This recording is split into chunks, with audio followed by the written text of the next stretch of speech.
ल यो काँक्रा चाहिँ बिउ राखेको। अब मगरले भन्छ न्याउ न्याउ भन्दाखेरि चाहिँ म्याउ नभन्नु होला, म्याउ होइन न्याउ भन्छ। इसे चाहिँ छोयो डाचे।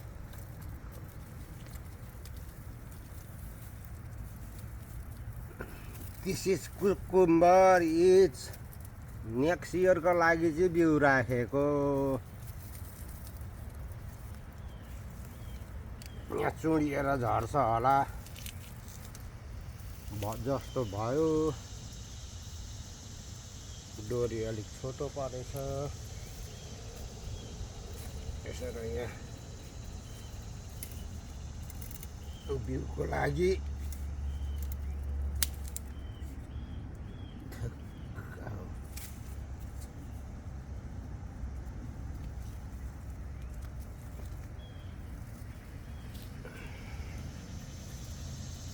बिउको लागि यो काँक्रा राखेको। एकदम मिठो खालको छ काँक्रो।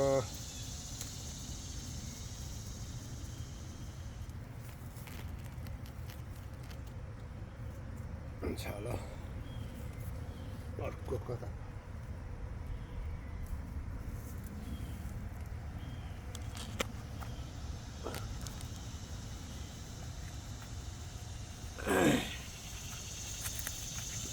मला बुनेर काँक्रालाई उहिले भुटानमा हुँदाखेरि गाई गोरुलाई पनि लगाइन्थ्यो यस्तो मला। बाटोमा चरनमा लाँदाखेरि अर्काको बाली खान्छ भनेर यस्तै बाँसको चोयाको मला बुनेर लगाइन्थ्यो। बाँसको चोयाको, बेतको चोयाको मला बुनेर लगाइन्थ्यो। अब यहाँ गाई गोरुलाई छैन यी काँक्रालाई लगाइँदैछ चुडिएर झर्न नदिनको लागि। यो चाहिँ एकदम हिफाजत गरेको।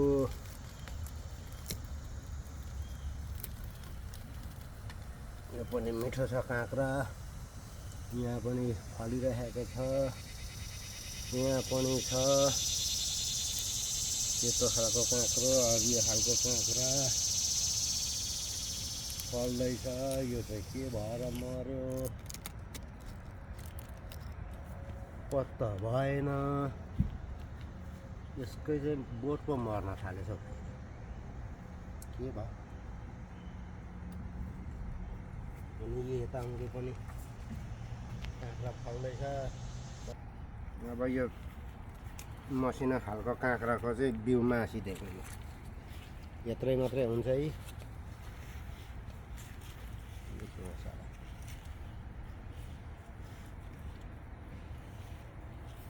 तिनीहरू पनि टिप्नु चाहिँ पर्थ्यो नि। धेरै लागिरहेको छ काँक्राको दोडा पनि छ। यता खोर्सानीको बिरुवा,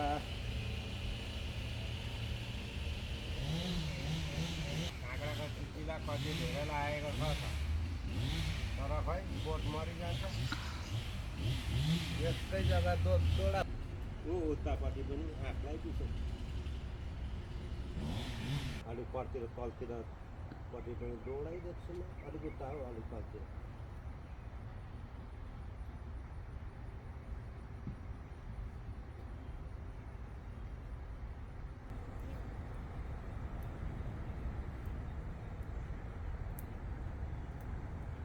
यो चाहिँ इस्कुसको झ्याल अब अलिक दिनदेखि फल्छ कि भनेको फल्छ होला।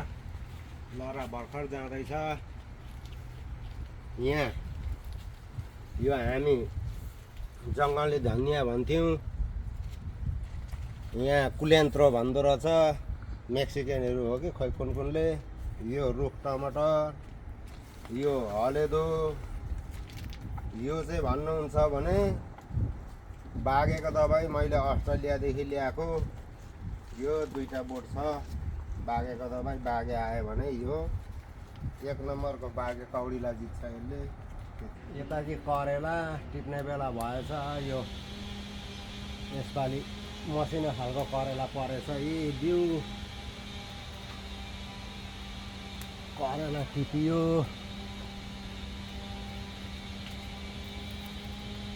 बेसी लामो खालको रहेछ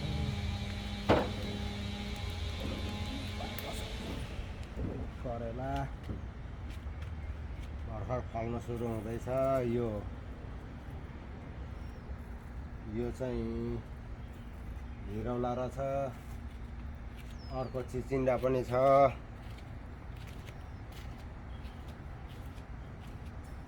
पाक्न थालेछ करेला सबै असिनामा।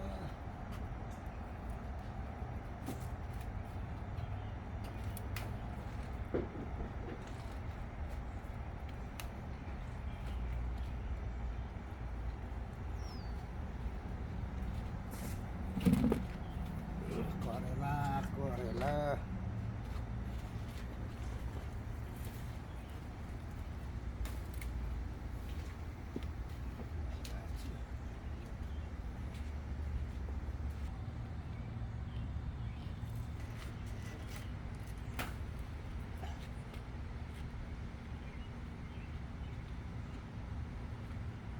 ल करेला त्यति।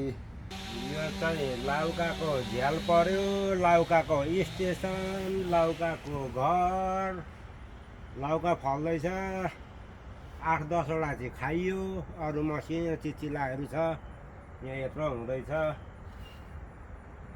यसपालि चाहिँ बिउ राखौँ भनेको त्यति राम्रो खालको भएन, खालि यस्तो बाङ्गो बाङ्गो परेको फलेर बिउ राखिएन। अस्तिदेखि निकै खाइयो लौका। अब फल्नु चाहिँ फल्दैछ तर सबै खोइ यसपालि सबै बाङ्गो काङटेङ टुङटुङ परेकोहरू फल्दैछ। निकै फल्छ होला अब चिसो लागेपछि। पछि पर्नुभन्दा अगाडि चाहिँ बोट मरिजान्छ। अहिले अब गर्मीले गर्दाखेरि त्यति फलेको छैन लौका पनि। के भयो ठिकै छ यसपालिको खेती राम्रै छ भनौँ।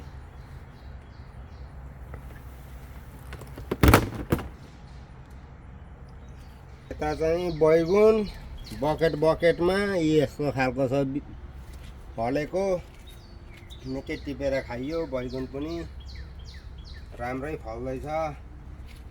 राखेको त्यहाँ पनि बिउ राखेको छ, यसरी फल्दैछ यो बैगुन।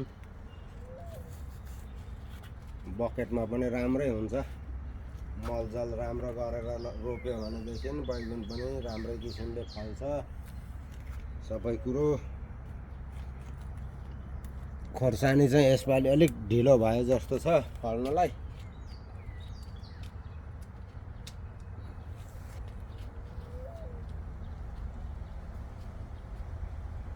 नमस्ते सबैजना इष्टमित्रहरूलाई। अहिलेको लागि यतिमै अब स्थगित गरियो। कर्मस्व अर्को भिडियोमा फेरि जोडिउँला भन्दै बाई बाई, धन्यवाद।